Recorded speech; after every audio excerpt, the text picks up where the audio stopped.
2023년 6월 12일 보문정교회 매일 성경 묵상을 시작하도록 하겠습니다. 오늘 함께 나눈 말씀은 로마서 8장 18절에서 30절까지의 말씀입니다. 제가 읽겠습니다. 생각하건대 현재 고난은 장차 우리에게 나타날 영광과 비교할 수 없도다.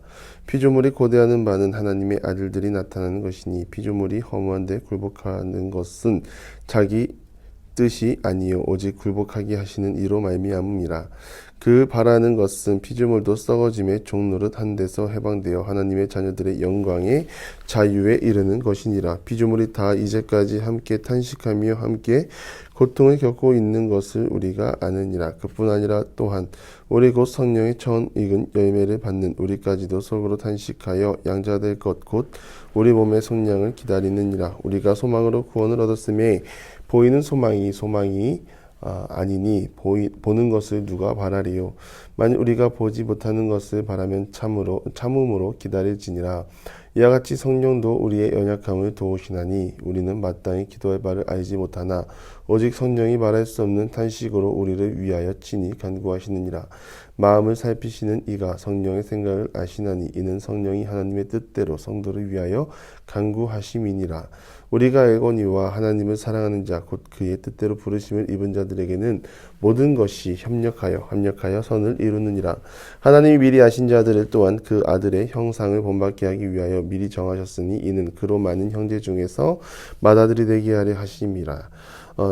또 미리 정하신 그들을 또한 부르시고 부르신 그들을 또한 의롭다 하시고 의롭다 하신 그들을 또한 영화롭게 하셨느니라. 아멘.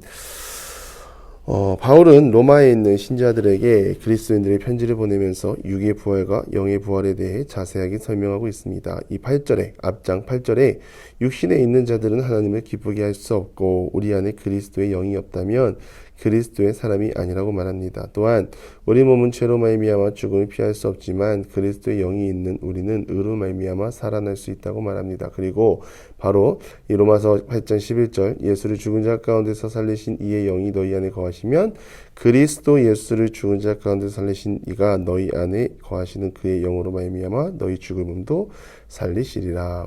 하나님의 성령이 우리 안에 계시면 비록 우리 몸은 죄를 지어 죽임을 당했지만 영이 살아있고 예수를 살리시고 하나님 보좌 우편에 앉게 하신 하나님의 능력으로 우리 죽을 몸도 능히 살린다고 말하는 것입니다. 이것은 어느 특정인이 아니라 믿음을 가지고 살아가는 모든 성도들에게 주어지는 하나님의 약속입니다. 즉 타락으로 인해 어그러진 것을 해결하기 위한 유일한 방법이라는 것이죠. 이 태초에 에덴 동산은 아무런 수고 없이 하나님의 선물을 받고 하나님과 화목했습니다. 그런데 이 관계가 틀어지고 깨지지 않았습니까? 거저받은 것을 거절했으니 다시 받기 위해서는 그만큼 수고와 인내가 필요합니다. 그 모든 것에는 죄가 있기 때문에 우리는 더 하나님 앞으로 나아가야 한다는 것이죠. 그럼에도 나아가는데 많이 힘듭니다. 이유는 하나님을 따르고자 하는 내가 여전히 죄의 문제 앞에 맥을 못 추린다는 것입니다. 죄는 우리 스스로 해결할 수 없습니다. 예수님이 늘 우리와 함께 하시지만 그럼에도 우리는 죄를 따라 살기도 합니다. 사도의 권면은 우리가 이미 천국을 소망으로 받았고 이제는 썩어 없어질 것이 아니라 영원한 것이 주어졌으니 다시 육신대로 살지 말 것을 권면하고 있는 것입니다. 그래서 사도는 상속자라고 합니다. 이 영적인 상속자라는 것이죠. 우리가 받을 상속은 무엇입니까? 하나님 나라, 영원히 썩어 없어지지 않을 나라를 상속으로 받았고 시민권을 부여받은 사람입니다. 그런데 그 나라를 상속으로 받는 과정이 우리가 생각하는 과정하고는 좀 다릅니다. 하나님의 상속자는 그리스도와 함께 상속을 받았으니 그의 고난에 동참해야 할 것을 말합니다. 죄 없으신 예수님이 죄 있는 사람을 위해 십자가에 매달려 고난을 받으셨습니다. 이 말은 죄 있는 사람이 죄 없는 상태가 되기 위해서는 예수님을 따라야 하고 이 땅에 살면서 찾아오는 고난도 이겨내야 한다는 것이죠.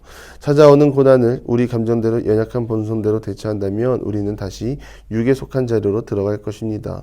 상속을 주시는 하나님은 우리에게 상속을 주시기 위해 자신의 모든 것을 포기하셨고 아들 예수를 고난의 자리로 내모셨습니다. 그것밖에는 방법이 없기에 그런 것입니다. 그러면 상속받는 우리도 그 고난을 피할 수 없다는 말이 됩니다. 그래서 오늘 본문의 사도는 말합니다.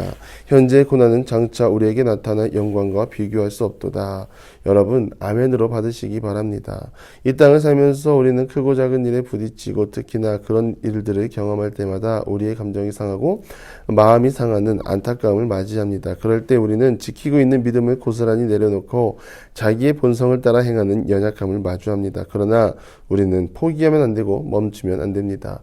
현실의 문제에 너무 깊이 빠지지 않기를 바랍니다. 빠졌다면 함께 기도하고 말씀 안에서 회복하시기를 바랍니다. 우리는 다시 문제의 굴레에서 벗어나야 하고 벗어남을 통하여 영생의 자리에 거할 수 있도록 힘써야 합니다. 그것을 만들 수 있는 유일한 방법이 저는 교회라고 생각합니다. 교회는 유일하게 예수 그리스도를 선포하는 곳입니다. 교회에 모여서 함께 나누고 교제하고 교회에 있으면 세상이 줄 수 있는 유익도 동일하게 누릴 수 있는 그런 교회를 만들기 바랍니다. 세상은 악이 가득합니다. 교회라고 악이 없는 것이 아닙니다. 그럼에도 교회는 예수님이 있지 않습니까? 함께 고난의 시간들을 능히 감당할 수 있도록 교회 안에서 성도 간의 깊은 관계 속으로 나아가시길 바랍니다.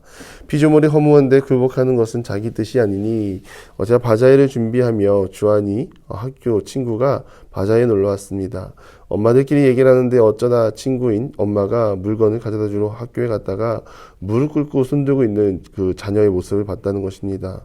그 광경을 보고 어머니는 너무 속이 상해서 속상한 마음을 토로했다고 합니다. 이제 1학년이다 보니 통제도 안 되고 오죽했으면 선생님이 그런 제벌을 내리셨을까 생각도 할 법한데 그럼에도 내 자식은 그런 자리에 있지 않기를 바라는 것이죠. 자녀를 사랑하는 부모의 마음입니다. 하나님 또한 마찬가지입니다. 우리가 허무한데 굴복하며 사는 것을 원하지 않습니다. 의의 자리에 거하기를 바라고 죄악을 피하고 선을 행하는 자리에 서기를 바라십니다.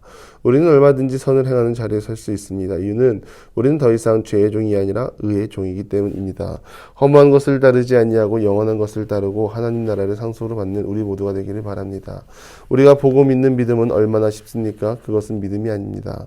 성경이 말하는 믿음은 눈에 보이지 않지만 우리가 영원한 소망 가운데 거한다면 소망으로 말미암아 영생을 얻을 것이라 약속하는 것입니다. 약속으로 받으시기 바랍니다. 약속을 믿고 신뢰하고 소망 가운데 거하는 우리 모든 기도 용사들이 되기를 바랍니다. 우리에게 한 가지 더 중요한 위로가 있습니다. 이 모든 믿음의 시간들, 고난의 시간들, 인내의 시간들을 절대로 혼자 하게 내버려 두지 않습니다. 하나님이 우리와 함께 하시고 도와주시고 성령님이 동행하십니다. 26절 이와 같이 성령도 우리의 연약함을 도우시나니 오늘도 우리는 성령 하나님의 일하심으로 이 자리에 서 있습니다. 십자가 고난의 길 모든 것을 혼자 완성하셨으니 너희들도 나를 따라와 봐라.